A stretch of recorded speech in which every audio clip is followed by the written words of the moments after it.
Nós vamos imediatamente anunciar agora o nosso quinto e último painel, que tem como tema Desmistificando o uso de tecnologia no campo. Convidamos ao palco, com as nossas boas-vindas, o senhor José Mário Schreiner, presidente da Federação de Agricultura e Pecuária de Goiás, FAEG. O senhor José Mário é empresário rural na área de agricultura, cereais e algodão e pecuária. Trabalha também com armazenagem e beneficiamento de algodão. Convidamos ao palco, com as nossas boas-vindas agora, o senhor Eloy Lomen, produtor rural no Rio Grande do Sul. No final de 2012, o senhor Eloy foi convidado a participar de um grupo de pequenos produtores rurais associados à cooperativa dos suinocultores de Encantado. De lá para cá, fundaram o condomínio leiteiro União do Vale, do qual foi eleito presidente em março de 2013 e reeleito em 2015. Agora convidamos também com as nossas boas-vindas o senhor Clay Hamilton, ministro conselheiro para a agricultura do USDA e da Embaixada dos Estados Unidos no Brasil.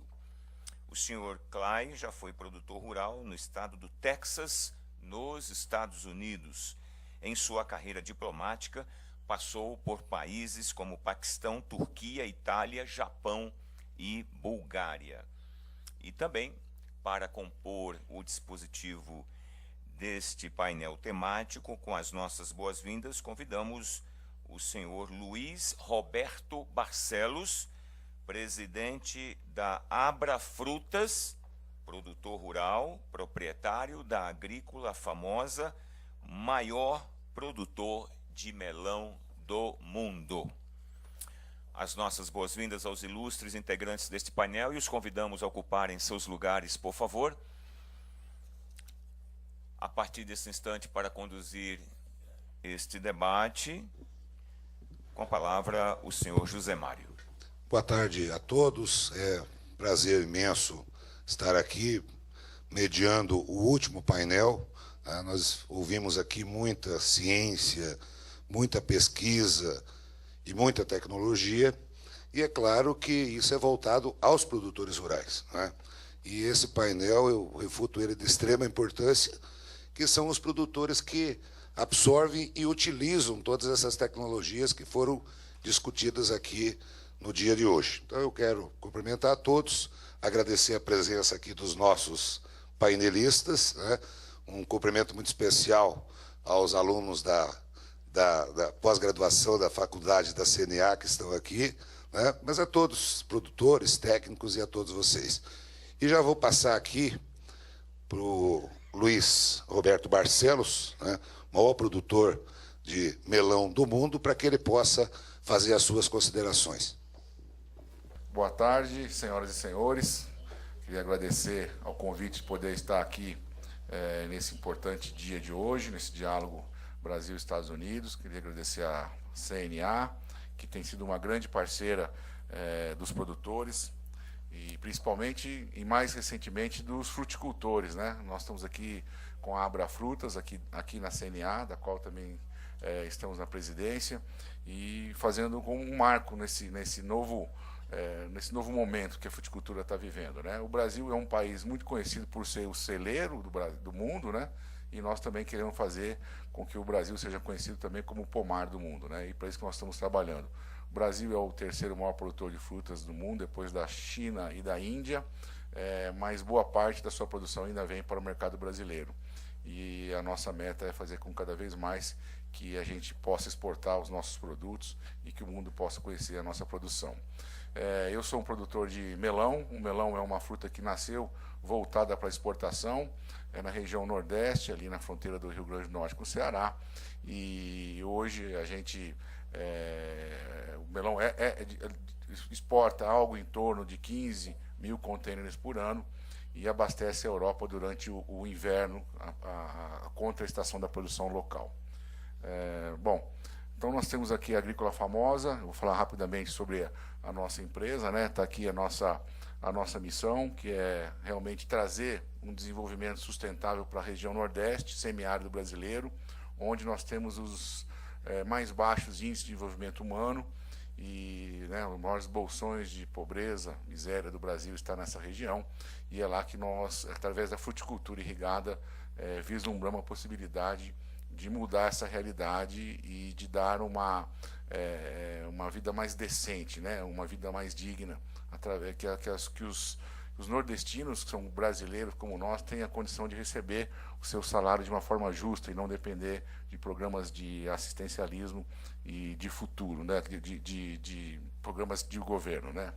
Bom, a visão de futuro, né, é levar a Agrícola Famosa como uma referência não só nacional, mas internacional nas exportações de frutas, inclusive diversificando agora para mamão, para banana, para abacaxi, para aspargos.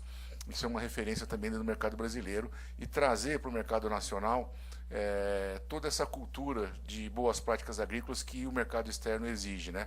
Essa exigência do mercado internacional sobre certificações, boas práticas agrícolas, o meio ambiente, responsabilidade social e segurança alimentar deve ser introduzido também dentro do Brasil, e essa é um pouco da visão de futuro que nós temos, né?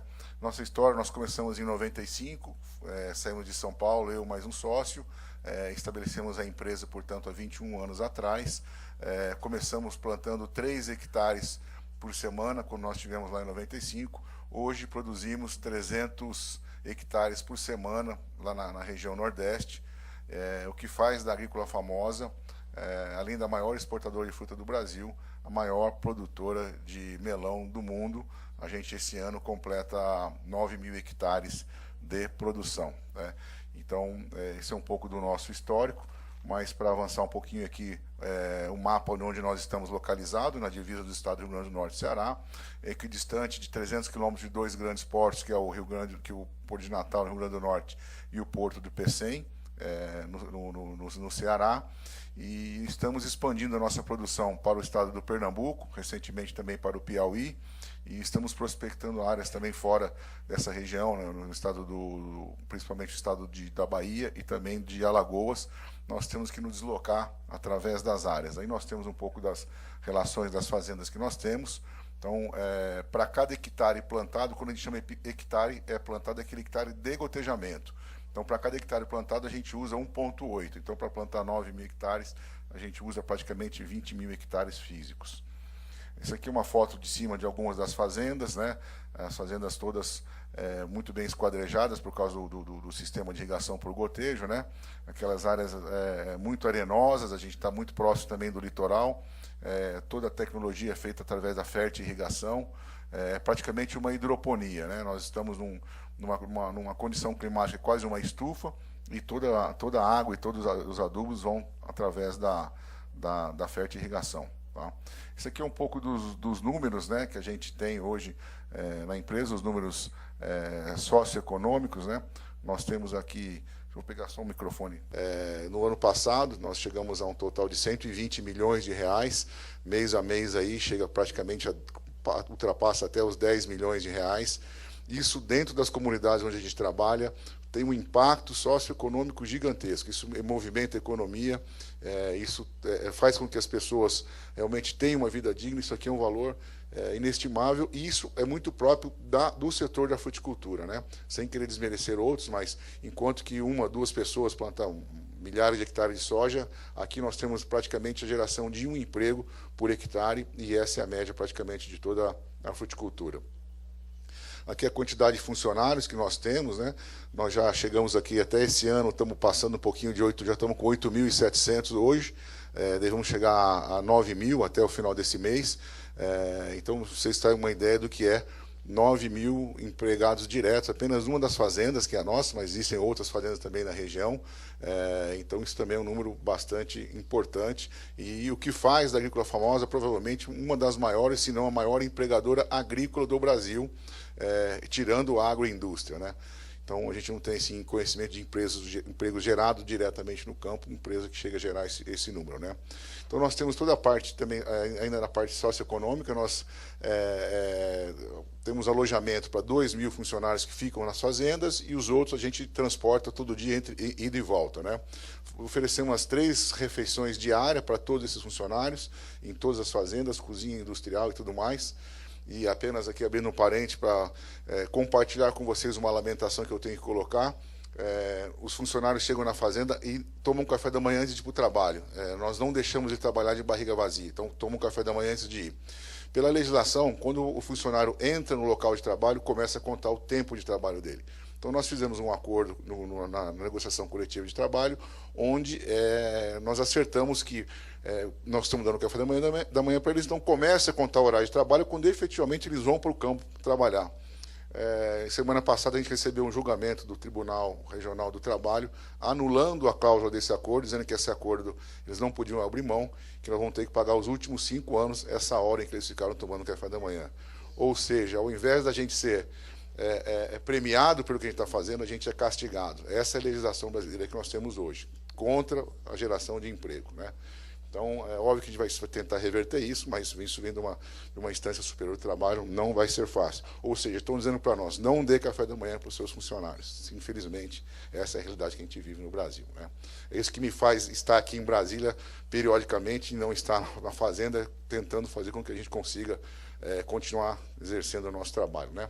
Então, aqui um pouquinho das despesas de refeições, só para vocês terem uma ideia, né? O ano passado nós chegamos a gastar praticamente 9 milhões de reais só com refeição, sem fazer um único desconto do funcionário, ainda que a legislação nos permita isso. A gente não faz desconto nenhum. Isso aqui é só alimento.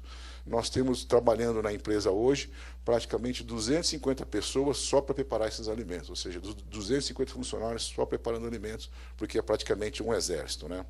Isso aqui é um pouco dos números da empresa, né? A gente vem crescendo com bastante sustentabilidade nos últimos anos, né? A gente vem, por exemplo, em 2011 faturamos 180 milhões, o ano passado chegamos praticamente a 600 milhões de reais, esse ano deve fechar em torno de 720 milhões, um crescimento de 20% ao ano, com bastante segurança, né? Esse aqui é um número de contêineres que a gente exporta anualmente. Nós chegamos aí, o ano passado, passamos até de 7 mil, finalizando com 7.500. Temos um business plan para ampliar nossas áreas, diversificar. Podemos chegar até a 23 mil contêineres no futuro próximo, e é isso que a gente tem trabalhado. Sobre pesquisa e desenvolvimento, nós anualmente plantamos mais de 500 variedades diferentes de melões e melancia, e escolhemos uma ou duas para dar uma continuidade comercial, para explorar as capacidades genéticas, que é pós-colheita, resistência à praga, sabor, aparência, todas essas características a gente está sempre evoluindo e sempre fechando exclusividade com as empresas que desenvolvem esse tipo de genética para oferecer cada vez mais um produto de boa qualidade. Então, temos diversificado. Uma coisa que é muito interessante salientar, que a sobra do melão, o resto do melão que não dá valor comercial, nós alimentamos gado, né? Isso antigamente era vendido por um valor muito baixo ao mercado. Esse melão chegava com péssima qualidade e pouco preço no mercado, estávamos dando um tiro no pé. Resolvemos comprar um pouco de gado e hoje nós temos mais de 4 mil cabeças de gado lá só se alimentando com o resto de melão. Então, isso é uma coisa que também acaba ajudando no ciclo, porque a gente aproveita o esterco do gado para fazer a compostagem que volta para a terra, porque, como eu disse, é uma terra muito arenosa, com zero de matéria orgânica, então a gente acaba fazendo compostagem com o resto do gado. Então, é um ciclo que se fecha, né? Então, estamos investindo também em tilápia. A ideia é que a água sai do poço e, antes de chegar no melão, passe por tanques de tilápia. Com isso, a gente tem, além da criação da tilápia, o enriquecimento da água com nitrogênio, que as fezes da tilápia é muito rico em amônia. Então, isso seria uma forma também de conseguir uma adubação natural e a produção de tilápia, né? E o aspargos, que é um dos produtos novos que a gente está desenvolvendo. Depois nós temos aqui as partes de certificações, né, desde já mais de 14 anos com o Global Gap, que é as boas práticas agrícolas. Temos certificações de supermercados internacionais, como o caso do Tesco. Temos também agora recentemente o do Walmart. E conseguimos há 2 meses a certificação do Rainforest Alliance, que é uma das mais exigentes certificações em termos de sustentabilidade, né? Que, como disse, é a parte de meio ambiente, responsabilidade social e segurança alimentar. Sem isso, as empresas não estão aptas a exportar. Qualquer empresa que queira exportar tem que passar por esse processo. Tá? Nossa localização geográfica é muito importante, nós estamos muito próximos dos mercados consumidores, nós estamos aí a 7 dias da Espanha, estamos a praticamente 12 dias da Holanda, Estados Unidos, nós temos um serviço direto com 9 dias para o Porto de Elizabeth, em Nova York, então numa situação geográfica muito privilegiada para fazer as nossas exportações. E terminando aqui a parte da responsabilidade social, né? Nós temos aqui um trato muito especial com as comunidades em que a gente participa. A gente está sempre participando de treinamentos, de dia dos pais, dia das crianças. Nós damos aulas de matemática e português básico para aquelas pessoas, alfabetização, para quem não está alfabetizado, a gente tem convênio com as prefeituras para fazer isso. E temos também uma carreta que tem 5 gabinetes dentários que circula pela fazenda. Isso aí é um convênio que nós temos junto com o SESC para cuidar da saúde bucal de todos os funcionários e das famílias. Muitos, inclusive, nunca tinham ido antes ao dentista, estiveram depois com a gente aqui. Um pouco da parte ambiental, nós temos toda a parte de reserva legal, averbação, cuidamos da reciclagem, todos os produtos que sobram a gente acaba reciclando também, treinamentos para as crianças, plantação de árvores, toda essa parte junto à comunidade. Auxiliamos os municípios ao redor, muitas vezes na remoção de lixo, a prefeitura não tem condição, liga, a gente ajuda com trator, com mão de obra, fornecimento de material, então estamos sempre muito integrados nessa parte com as prefeituras. Doamos vários caminhão-pipa, porque nós temos o privilégio de ter água doce na fazenda, coisa que muitas vezes nas regiões não tem. Então as comunidades têm dificuldade de água, o poder público não consegue chegar lá a tempo, então nós doamos praticamente aí, 120 mil litros de água diariamente para as comunidades ao redor da fazenda, e temos também um projeto com o SESC, que é o Mesa Brasil, onde doamos aí também milhares de toneladas, 4 milhões e 600 mil quilos aí praticamente todo ano, né? E a gente diz, onde é que está o segredo da Famosa, porque ela cresceu tanto, se consolidou assim, nosso segredo está aí, que praticamente é os nossos funcionários, né? É uma filosofia que a gente aplica de que todas as pessoas que estão ao redor da gente têm que estar satisfeitas com a relação, né? Seja ele funcionário, seja eles nossos fornecedores, sejam eles os nossos clientes. Então, a gente realmente procura dar o máximo possível, porque é uma atividade altamente de trabalho manual, e o resultado da qualidade é a soma desses fatores positivos. Se não tiver todo mundo contente, a gente não consegue chegar lá, né? E onde nós queremos chegar? No futuro, gostaríamos de ter vilas agrícolas dentro da fazenda, trazer as famílias, porque hoje eles se deslocam das cidades deles para trabalhar na fazenda, então nós gostaríamos de fixar as famílias na fazenda, diminuir essa pressão nos centros urbanos de muita gente, que a gente vive hoje em todas as cidades, e para isso a gente teria que ter também creches e cuidar da saúde deles, né? Aqui eu vou falar um pouquinho do processo produtivo de qualidade e tecnologia. Antes de plantar o melão, a gente faz essas mudas. Essa muda é para padronizar a germinação, todos no mesmo momento, então o melão tem todo o ciclo, ocorre no mesmo instante, ou seja, ponto de maturação da área chega no mesmo instante. Para vocês terem uma ideia, nós plantamos 300 hectares por semana, cada hectare tem 10 mil plantinhas dessa aí. Então nós plantamos 3 milhões de plantinhas dessa por semana. Cada plantinha dessa produz 2 melões, então nós colhemos 6 milhões de melão por semana, ou seja, 1 milhão de melão por dia. Essa é a produção da Agrícola Famosa. É por isso que a gente tem esse número grande de funcionários. Aqui o preparo do solo, vocês vão ver que tem uma mangueirinha de irrigação, aquela mangueira do lado. Colocamos esse plástico, já é uma tecnologia que a gente tem usado recentemente. Isso é para evitar a evapotranspiração, né? A gente tem 30% hoje economia de água.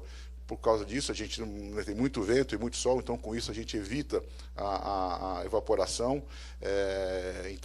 E quando a gente fala em hectare plantado, a gente fala exatamente apenas dessa linha. Essas linhas intermediárias, essa linha entre uma e outra, a gente não conta como área efetivamente plantada. Ou seja, são 2 metros em cada linha. Um hectare que tem 10 mil metros quadrados, a gente coloca 2 metros, ou seja, a gente considera um hectare 5 mil metros de mangueira. Como nós plantamos 9 mil hectares, se a gente colocasse essas linhas em linha reta, nós plantaríamos 45 milhões de metros, ou 45 mil quilômetros. Para dar a volta na Terra, você precisa de 40 mil quilômetros. Então, se a gente fizesse uma linha reta, daria para dar a volta no mundo, na linha do Equador, ainda sobraria 5 mil quilômetros, que é a distância para sair lá de Fortaleza e chegar até Buenos Aires. Só para dar uma ideia um pouco para vocês da dimensão.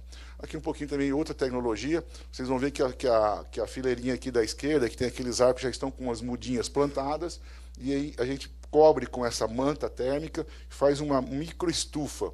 Então o melão fica protegido durante 25 dias, quase a metade do período todo dele, ele cresce aí embaixo, então nós não temos problema de ataques de praga. Então a gente economiza nos defensivos, então a gente tem uma planta mais sadia.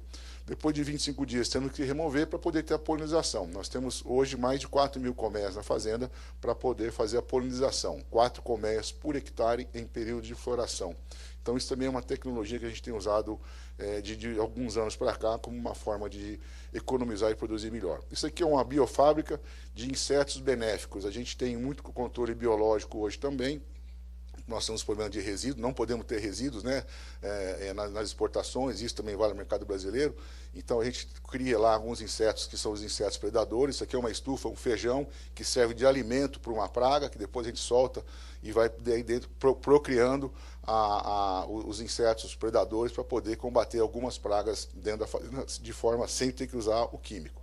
Aqui é só para ilustrar uma outra tecnologia, que é um pulverizador eletrostático. Hoje só utilizamos essa tecnologia, inclusive vem importado dos Estados Unidos, e ele cria um campo magnético que faz com que tenha uma eficiência muito maior, uma cauda muito menor, a gente consegue hoje uma cobertura muito melhor. Aqui um exemplo de uma colheita, né, que uma máquina também já importada dos Estados Unidos recente. Hoje a gente, para evitar a batida, para evitar qualquer dano mecânico no melão, ele é colhido, colocado nessa cumbuquinha, ela circula, vai lá para dentro, e lá atrás, naquele fundo, ela é colocada naquelas caixas para levar para dentro do packing house para se fazer a embalagem e o resfriamento. Quando termina a área, nós vamos com essa máquina aqui, imediatamente, quando eliminou a área, não tem mais produção comercial, aquela máquina vem e fabrica esses fardos. Esse fardo a gente retira de dentro da área para que as pragas não procriem e não virem um foco para as áreas seguintes. E isso vai para compostagem também e para alimentação do gado. A gente usa tanto para o gado como para compostagem. Então, mais uma vez, a gente consegue fechar o ciclo aproveitando praticamente toda a produção, além da fruta, aproveitando também a rama daí. Isso aqui são uma tecnologia suíça. Esses canos aqui, nós temos água muito salgada, muito salobra, praticamente ela é imprópria para o consumo humano. Esse cano aqui, ligado na eletricidade, também cria um campo magnético que muda a composição física da molécula da água salobra, não química, mas física, faz com que a planta absorva melhor. Então, hoje a gente consegue utilizar uma água salobra, que era praticamente impossível usar na agricultura, graças a essa tecnologia que a gente trouxe da Suíça. Então, aqui, mais uma vez, mostrando aqui o nosso slogan da Frutas do Brasil, abençoado pelo sol, é o slogan da Abra Frutas, a parceria que nós temos aqui com a CNA. Então, queria agradecer mais uma vez estar aqui e aproveitar esse momento e fazer um apelo. A gente não pode mandar melão para os Estados Unidos porque nós temos uma barreira tarifária de 28%. A parte fitossanitária está ok, temos logística, estamos já há mais de 6 anos tentando remover, praticamente 28% tira a competitividade dos Estados Unidos. Então, gostaria de, nesse diálogo depois, a gente pudesse ampliar um outro momento e fazer com que a gente pudesse participar um pouco mais desse mercado, que eu tenho certeza. Recebemos já visita através da Apex de 3 deputados federais que estiveram visitando a fazenda há 2 anos atrás. Estamos nesse trabalho e gostaria de contar com a ajuda da Embaixada e do USDA para que a gente pudesse levar esses produtos maravilhosos que hoje vai para a Europa, também para os Estados Unidos, que seria bom não só para o consumidor americano, mas também seria bom para a economia regional nordestina. Muito obrigado.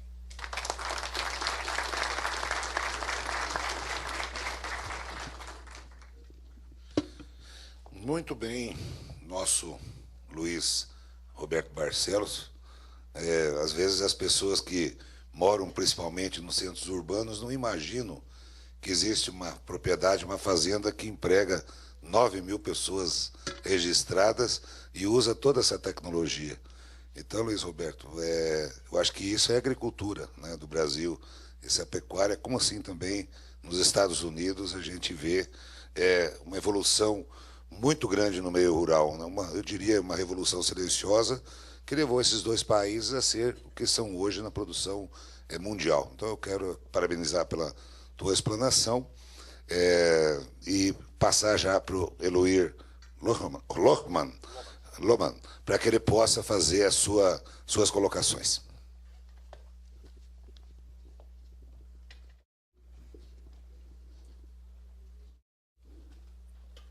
Ok. Boa tarde a todos e quero agradecer à CNA, ao Pedro, pelo convite em participar desse evento. Vou apresentar para vocês o projeto associativo de produção leiteira. Isso é no Rio Grande do Sul, ok? É uma união de vários produtores rurais que em projeto de associação se uniram. São 13 famílias que aceitaram o desafio de trabalhar de forma associativa em um projeto de alta tecnologia, incrementado pela Delaval, que instalou a parte de robôs e toda a parte de informática e controles. Ele está localizado em Rio do Meio, no Rio Grande do Sul, Vale do Taquari.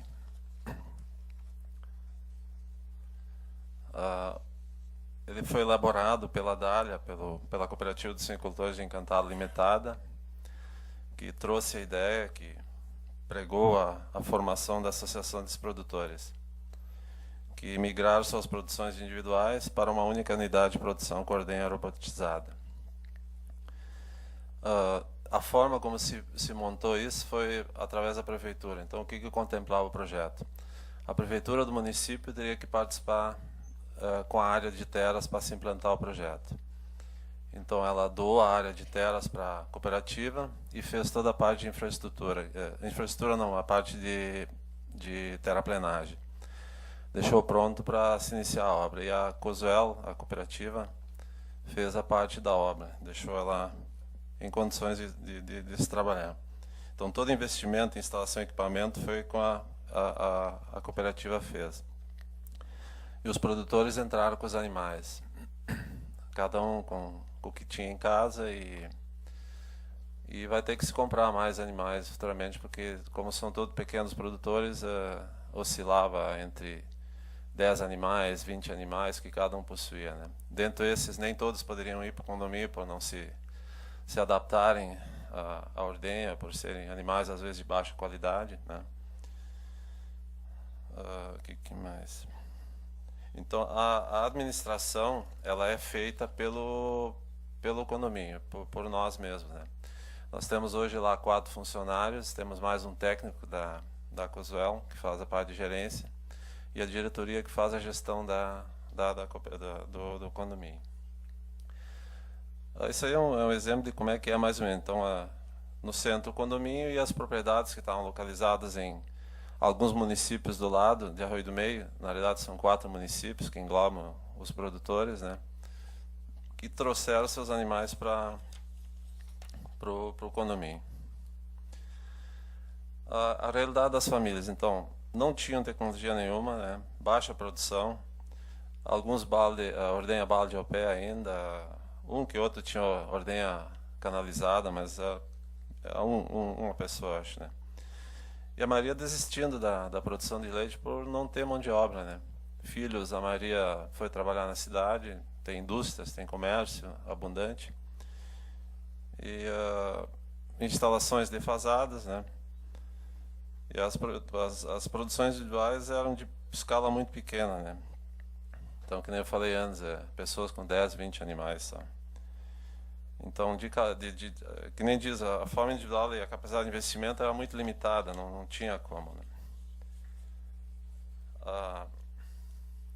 A motivação para se trabalhar de forma associativa. Então, a falta de mão de obra, que é o grande gargalo nosso lá, dentro das propriedades, e como elas estavam defasadas, era impossível você contratar funcionário para trabalhar.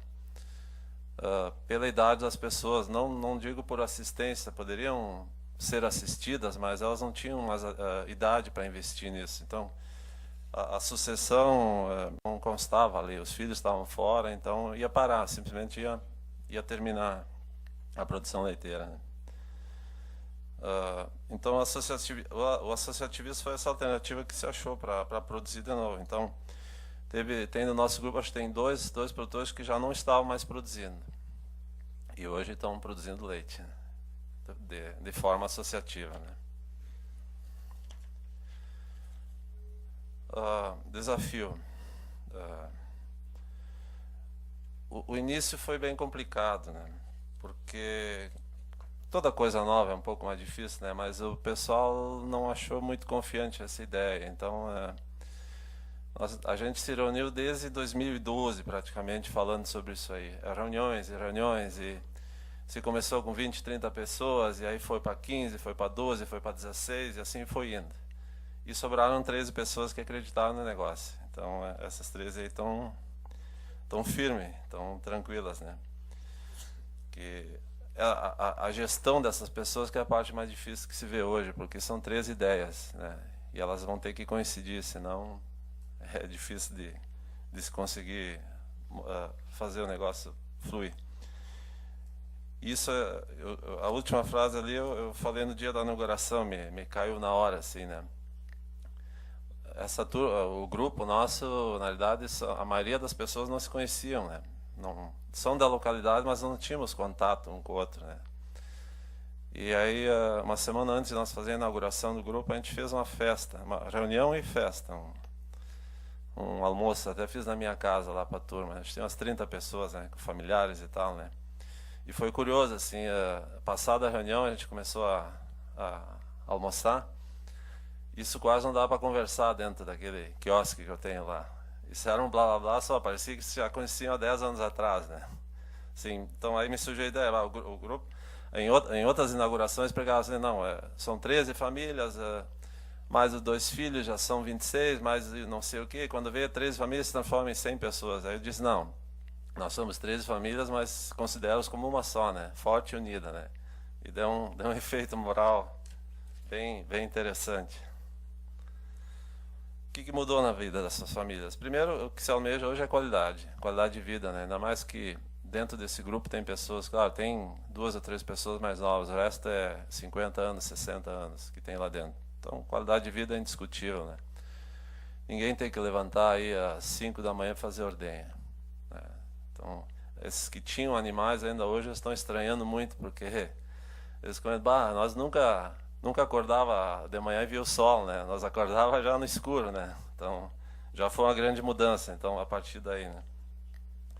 Oportunidade de uma renda complementar, lógico, né? É o que todo mundo espera.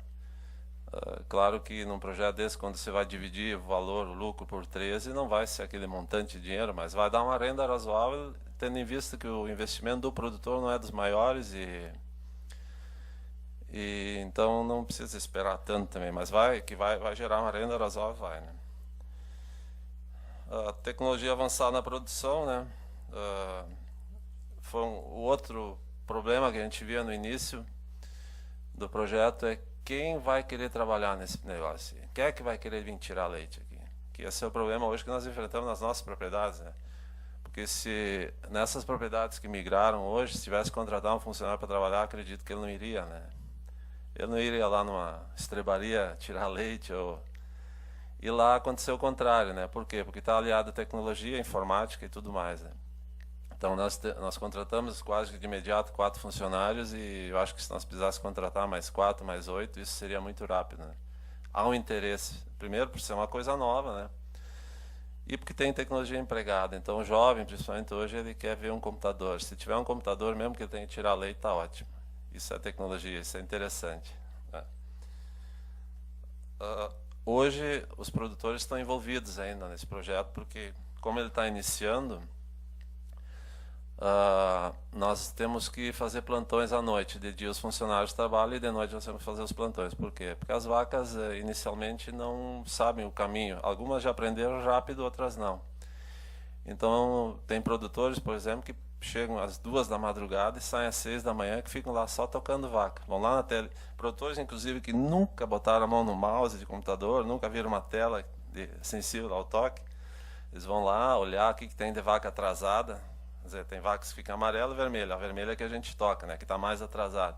Eles vão lá, olham, anotam das vacas, vão lá procurar no meio das vacas e vão tocar por robô, né? Então, pessoas motivadas, é interessante, né? E Isso é muito bom. Então, estão participando diretamente. Reuniões, uma por mês. Né? Todos os meses a gente tem reúne o grupo. Né? Perspectivas é concluir a fase de alojamento. Nós temos hoje lá 138 vacas e total 168 cabeças que nós temos lá alojadas. Então nós temos que adquirir aí, na realidade, alguns têm novilhas em casa ainda e temos que adquirir 80 cabeças mais ou menos. Então essa é a fase final. Isso a gente quer fazer o quanto antes para começar a produzir, para aproveitar, porque a conta é a mesma, né? De luas, de funcionários, não muda nada. Então isso é uma perspectiva. Alcançar os índices zootécnicos, essa é a parte mais longa, né? Porque você não vai, porque os animais que nós temos hoje lá não são de ponta, não. Hoje nós estamos trabalhando aí, claro, é início, né? Nós podemos dizer que estamos trabalhando com 27 litros, né? Mas estamos trabalhando desde 21 de setembro, então é muito pouco tempo.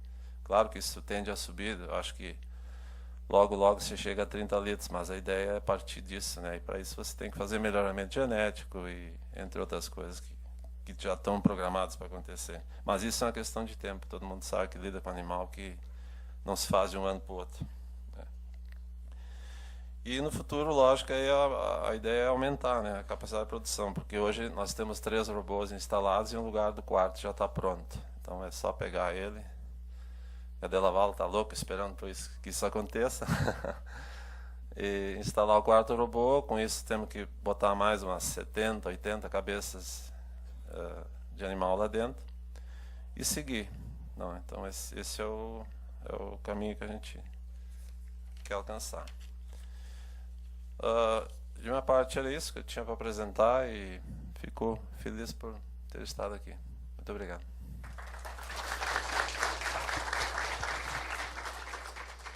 Muito bem, Eloy, obrigado pelas suas colocações, pela sua explanação. Isso mostra também que propriedades de porte menor, com suas organizações, pode obter um sucesso absoluto. Então, eu quero te parabenizar. E já passar para o nosso ministro conselheiro de Agricultura, Clay Hamilton, que fará aqui as colocações no ponto de vista dos produtores americanos, né? Tudo isso que a gente discutiu hoje aqui, que é a questão da tecnologia. Então, a palavra está contigo, Clay. Muito obrigado. Muito obrigado por essa oportunidade. Por favor, me desculpe por não falar português, mas eu acho que é muito mais fácil para todos, inclusive para os tradutores, se eu falar inglês. Bom, eu cresci numa fazenda do Texas, onde nós tínhamos trigo e algodão e algumas cabeças de gado. Então, eu tenho algum passado numa fazenda, né? Isso, eu sei o que é saber alguém que está mais envolvido na área agrícola.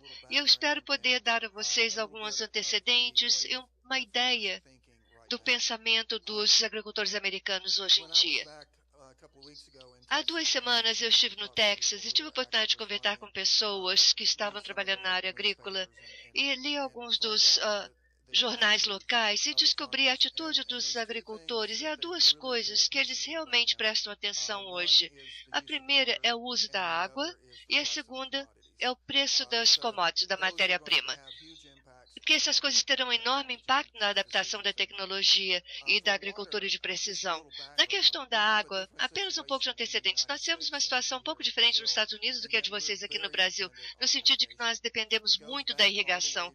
Isso volta para a década de 1930. Eu acho que vocês já viram imagens dessa época, de poeira no ar, que você não conseguia ver 1 metro à frente do nariz. E uma das formas de sair dessa situação foi melhorando o uso da irrigação para estabilizar o solo. Portanto, os agricultores vêm usando a irrigação consistentemente há vários anos.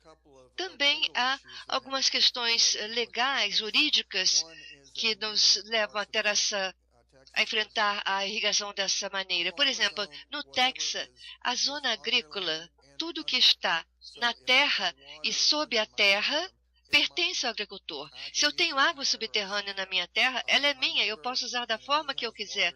O meu vizinho tem água e ele usa da forma que ele achar adequada. Essa água, na realidade, são aquíferos que a Dr. Chris mencionou anteriormente, que vai do sul do Texas até o norte do Kansas. É um aquífero enorme. E como o Dr. Price mencionou, está desaparecendo rapidamente. Outra questão são de estados costeiros, como a Califórnia, especialmente, a forma como a coisa foi organizada. Quando eles drenam os rios, eles garantem à agricultura um certo percentual da água. E naquela época, era um percentual considerável. Portanto, a agricultura, há muito tempo, tem tido muitos recursos hídricos para serem usados na irrigação. Hoje, com a mudança climática, com o crescimento urbano, está se tornando uma discussão muito ativa entre as áreas rurais e as urbanas sobre como a água deverá ser usada. E isso, nos últimos anos, na Califórnia, por exemplo, houve restrições muito rígidas em relação ao uso da água, inclusive na agricultura. E é muito difícil, porque eles têm culturas que dependem muito de água. Mesmo no Texas, nós tivemos algumas secas severas e o governo do Texas começou a dizer, bem, ouçam, nós temos que dominar a situação, mas teremos que regular também o uso da água. E isso não soou muito bem, porque a água é minha, você está falando da minha água, mas o fato é que é um lago subterrâneo e, portanto, se o agricultor usa toda a água, haverá menos água para as áreas urbanas e é preciso que haja um equilíbrio. Então, com esse antecedente, é fácil ver que os agricultores estão constantemente procurando formas para usar menos água ou usá-la de forma mais eficiente. Irrigação de gotejamento, essa ideia de usar uma irrigação de gotejamento para alguns cultivos, isso será mais visto na medida em que prosseguirmos. E as pessoas têm que prestar atenção a fatos que, como o Dr. Capps falou hoje mais cedo, não é prático. E se não for prático e se não for econômico, os agricultores não vão usar. Há muita tecnologia por aí, há muitas empresas interessadas em ajudar os agricultores, mas se eles não julgarem que eles vão ganhar ou economizar dinheiro, eles não vão adotar a tecnologia. A pergunta que foi feita hoje de manhã, né? Milho ou trigo?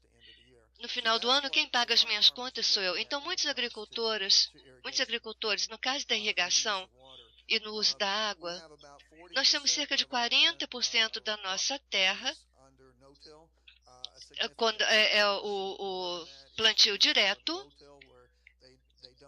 Portanto, eles não aram mais do que é o necessário e provavelmente esse sistema vai aumentar, vai ganhar mais proeminência na medida que a restrição de água aumentar. E eles dependem significativamente de cultivos que não necessitem tanto de água para que eles possam fazer o plantio direto. Infelizmente, há várias árvores daninhas e plantas que estão se tornando resistentes, e isso é um problema que os agricultores terão que enfrentar mais cedo ou mais tarde. Outra parte é o preço. Há vários anos atrás, como Mary Kay mencionou, os preços eram muito bons, os agricultores estavam mais interessantes em investir em tecnologia. Agora os preços estão mais baixos para as matérias-primas, então os agricultores estão muito cautelosos em relação ao que investem. Você não pode se dar ao luxo de investir em alguma coisa que não vai te dar lucro, seja neste ano ou no ano que vem. Então eles estão procurando saber o que fazer para reduzir custos. Eu conversei com um amigo e ele me disse que ele tinha amigos com cerca de 1.000 hectares de terra e compraram um novo trator. Eram pai e 2 filhos. E eles não têm mais ninguém os ajudando, são só os 3. E quando eles vão fazer a colheita, eles trabalham 24 horas por dia, em turnos. Mas eles não podem deixar que o trator fique ocioso quando eles fazem a colheita. Então, um dos fatores que nós estamos vendo é que as novas tecnologias, de alguma forma, estão reduzindo o número de empregos nas áreas. Então, esse é um dos impactos nas comunidades. Mas os agricultores têm que encontrar maneiras de reduzir seus custos. Também, o outro fator a ser considerado é que nós temos uma população em crescimento. Vários agricultores com mais de 50 anos, a maioria até acima de 50, alguns acima de 60, outros de 70, e os agricultores estão procurando forma de fazer as coisas mais fáceis, e por outro lado, os mais idosos não estão tão ansiosos por se adaptar à tecnologia, porque não estão mais tão preocupados com isso. E isso também está impactando a comunidade. Os agricultores, o que eles puderem fazer para reduzir custos, eles farão. Eles reduzirão o número de pessoal que contratam, eles evitarão ir ao campo o máximo possível, porque é melhor para o solo, usa menos combustível, menos gasto do trator. Eles olham a tecnologia da mesma forma que aqui no Brasil. Por exemplo, eles têm o GPS no trator, os tratores se dirigem sozinhos, e há, na realidade, alguns agricultores que estão tentando tratores autodirigidos. Então, há muitos desses tipos de oportunidades que os agricultores estão buscando. E outra área em que a tecnologia está desempenhando um papel muito importante é na qualidade da cultura. Os Estados Unidos, um dos melhores pontos de venda em termos de exportação é a alta qualidade dos nossos produtos, seja algodão porque é limpo, é uniforme, é consistente, ou seja grãos, porque é preciso menos limpeza na hora da moagem. Se você quer uma determinada qualidade, você sabe que vai obter desses produtos. Isso porque os agricultores trabalham muito para certificar-se de que a cultura que é passada para o intermediário é de alta qualidade. Então, por exemplo, eu me lembro quando eu era criança, nós catávamos algodão com a mão. Hoje eles têm essas máquinas para catar algodão. Em vez de colocar em grandes cestos ou em trailers, eles formam fardos, como nós fazemos, por exemplo, um fardo de feno embrulhados em plástico, e da forma que ele pode permanecer na área até que esteja pronto para ser transformado, e até lá a qualidade será mantida. Antes era um problema sério, porque quando você recebia o algodão, sempre quando ele era debulhado, o vento ou a chuva havia tido um impacto e afetado a qualidade do produto. Então, os agricultores estão procurando o máximo de oportunidades possíveis para aprimorar a qualidade, para que possam obter um melhor preço de venda de seus produtos. E também temos muitos agricultores que estão buscando alternativas. Na minha cidade, do Texas, em Florida, nós somos conhecidos como a capital da abóbora dos Estados Unidos, porque há 4 ou 5 agricultores que decidiram que precisavam de alguma coisa além de algodão, de semente de algodão, e que fosse tolerante à seca, e começaram a produzir abóboras. E como vocês sabem, nós temos o Halloween, que chega agora no fim do mês, é um feriado muito importante nos Estados Unidos, e esses agricultores produzem milhões de abóboras por ano e vendem em todo o sul dos Estados Unidos. Então, há muitos agricultores que estão procurando métodos alternativos, além da agricultura tradicional. É uma situação bastante dinâmica, na medida que os preços continuam baixos.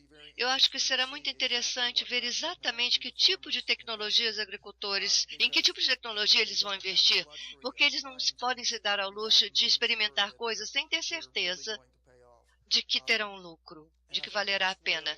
E eu acho que é aí que as organizações como o Ford Bureau, a CNA, a Associação de Matérias-Primas são importantes, porque podem ajudar a fornecer informações objetivas, porque nós temos muitas empresas tentando oferecer seus serviços aos agricultores, e todas têm seus próprios produtos que querem vender. E é bastante útil para o produtor ter alguém que possa ajudá-los a comparar preços, a comparar produtos, e dizer, bom, talvez para você esse seja o melhor produto ao melhor preço.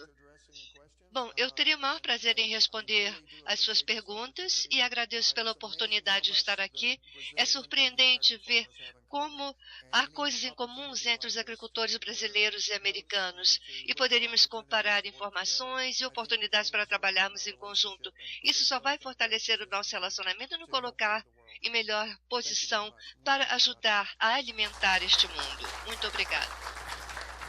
Muito obrigado, Clay, pelas suas colocações muito oportunas, né?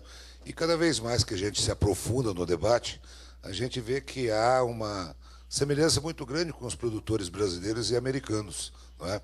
E talvez o sucesso da agricultura americana e brasileira esteja exatamente na performance e até na cidade dos seus produtores, né? Então isso é notado a olhos nus. Basta ver a evolução que esse setor enfrentou nos últimos anos. Cresceu em produtividade, cresceu em dinamismo, se modernizou. Aqui no Brasil, eu não posso falar para os Estados Unidos, mas aqui no Brasil não há um setor da economia brasileira que absorveu tanta tecnologia e que cresceu tanto nas últimas 3, 4 décadas. O Brasil era um grande importador de alimentos e hoje é um dos grandes exportadores do mundo. Então, isso mostra que é um setor que absorve muita tecnologia. E, é claro, sempre buscando a eficiência e buscando, é claro, estar produzindo mais, economizando os seus recursos naturais, né, e olhando o bem-estar, como foi muito bem colocado aqui por vocês. Então, eu quero parabenizar aqui os 3 palestrantes nessa tarde de hoje. Tem algumas perguntas aqui, eu vou aqui estar colocando.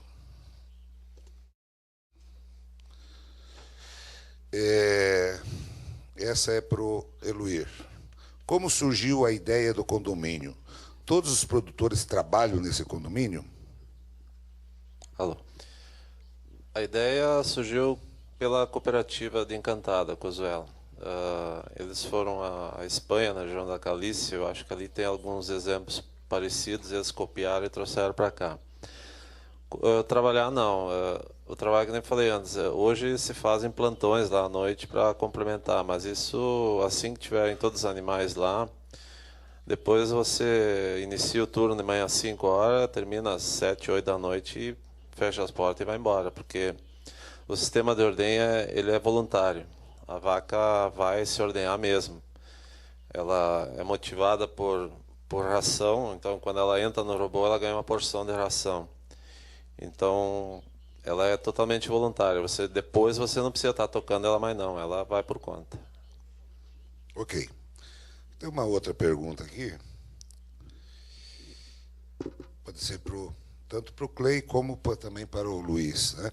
Qual é o maior desafio para utilizar a tecnologia no campo? Custo, mão de obra qualificada, qual é a maior dificuldade? Quer começar, Luiz? Depois o Clay pode... Tá. A gente sempre que adapta ou absorve ou desenvolve uma tecnologia, sempre o custo começa com uma primeira barreira. Mas logo a gente nota que toda tecnologia vem justa para reduzir custo, né? Então, ele tem o primeiro investimento. E esse é um número que a gente normalmente sabe quanto ele custa. O que a gente nunca sabe ao certo é qual o benefício financeiro que vai trazer. É por isso que gera um pouco dessa dificuldade. Então, eu diria que eu acho que essa é a grande barreira, realmente, a questão do custo. A mão de obra qualificada, ela é também. Mas eu acho que isso é uma coisa que a gente acaba melhorando, você vai treinando, isso acontece muito hoje.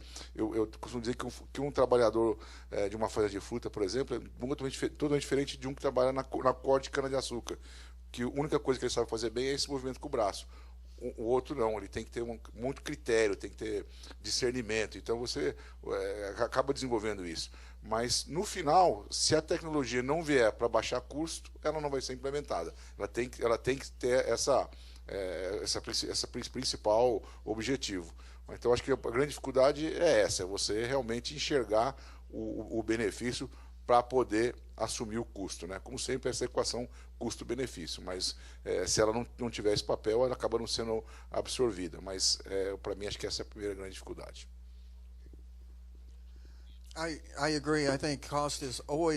Eu concordo. Eu acho que, no final das contas, o custo sempre é o mais importante, porque se o agricultor não conseguir pagar pela inovação, se a inovação não reduzir os preços, aí não vai ser implementada. Mas antes disso, a gente precisa pensar no volume de informações com que o agricultor precisa trabalhar. A gente falou de Big Data, a gente falou de várias informações e vários tipos de tecnologias.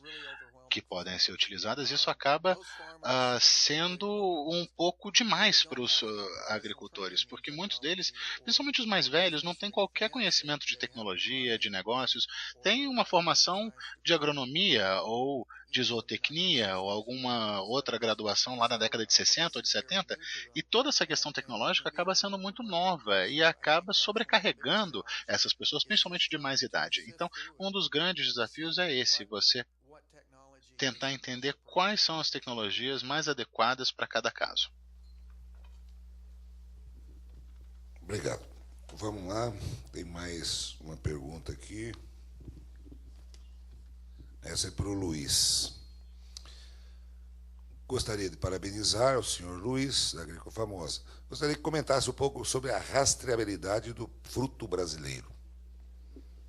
Esse é um problema que a gente não tem hoje no Brasil, uma legislação que obrigue a gente a ter a rastreabilidade. Lá fora é obrigado, então a gente tem. E todo o produtor de frutas que tem relação comercial com o exterior, ele tem o sistema de rastreabilidade e ele usa mesmo para o mercado brasileiro. Porque você não consegue implantar isso dentro da fazenda e dizer, ó, isso vai para exportação, rastreia, isso não vai, não rastreia, porque você vai criar uma bagunça dentro da sua fazenda que não vai levar a nada. Então, todo mundo que exporta tem rastreabilidade. Nós mesmos temos. Qualquer melão, por exemplo, da Famosa, que você vê uma caixa em qualquer supermercado, vai ter um código numérico, que normalmente é a semana do ano, semana 1, nós estamos agora na semana 42, 37, alguma coisa assim. Então, é a semana do ano, o dia da semana que foi colhido, um é o domingo, 2 assim por diante, a área dentro da fazenda, qual é a gleba e tudo mais. E dentro disso, você tem dentro dos seus registros todo adubo defensivo que você aplicou lá nessa área. Então, isso dá um respaldo para o produtor que qualquer problema que aconteça, você tem como se defender, dizendo, olha, pratiquei aqui as boas práticas agrícolas. Né? Mas como no Brasil isso não é exigido, a grande maioria dos produtos não tem essa rastreabilidade. E quando você detecta algum tipo de problema, não tem como chegar na produção. Existe uma instrução normativa que está em discussão no Ministério da Agricultura, já há alguns anos, nós inclusive participamos de uma audiência pública lá. Muita gente acha que isso é impossível de se fazer. Eu também achava quando nós fomos exigidos isso no ano de 2000, há 15 anos atrás. Tá? Eu achei que isso fosse impossível. Hoje, se a nosso importador dizer não precisa mais de colocar a rastreabilidade, eu continuaria mesmo assim, porque isso me trouxe um controle da produção muito grande. Então, eu acho que é isso que nós temos que mostrar para o produtor. Ele sempre fala assim, mas isso vai me custar mais. Num primeiro momento custa mais, mas no final ele vai dar ao produtor um controle de produção que vai resultar numa qualidade melhor do seu produto. Então, nós precisamos, inclusive a Comunidade Europeia está exigindo do Brasil que o Brasil tenha isso, porque eu cumpro uma exigência comercial, não é uma exigência legal. Mas o Brasil precisa implementar um sistema de rastreabilidade urgente para que a gente possa realmente chegar para o nosso consumidor e dizer, você está consumindo um alimento seguro. Para isso a gente tem que ter a rastreabilidade, para poder punir aquele que não pratica, que não executa as boas práticas agrícolas, para poder premiar aquele que o faz. Então acho que isso é um problema que não temos no Brasil, mas que a sociedade, o consumidor tem que exigir, pressionar o governo para que a gente tenha uma legislação nesse sentido. Muito bem. E agora a última pergunta para o Clay. Não vou falar a fonte. Clay, como o Brasil pode trabalhar com o USDA para facilitar o acesso do melão ao mercado dos Estados Unidos?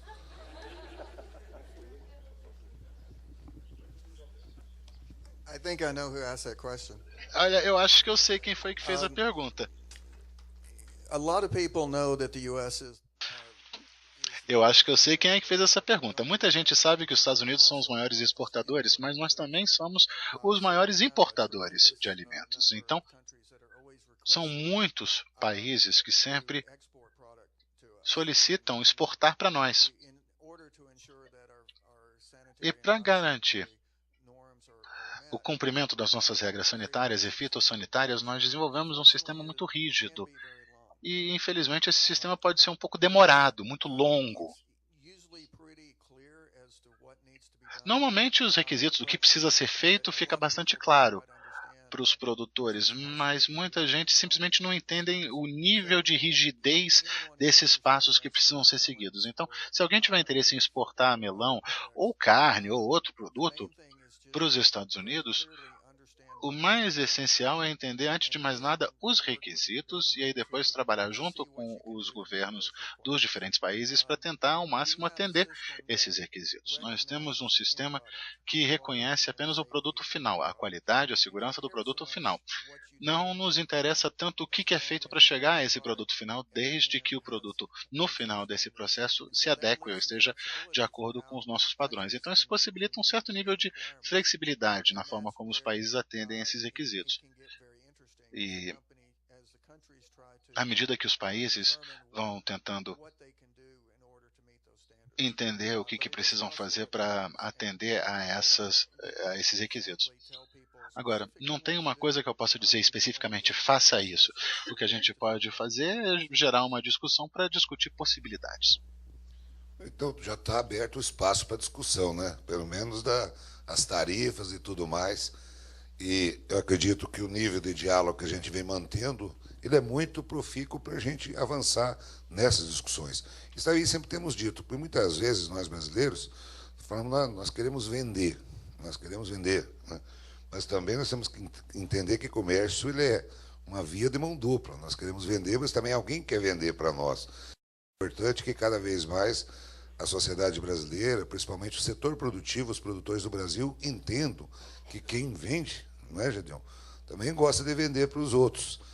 Eu acredito que é extremamente interessante. Bom, finalizamos as perguntas. Eu vou passar aqui uma lembrança para cada palestrante e aí a gente faz o fechamento.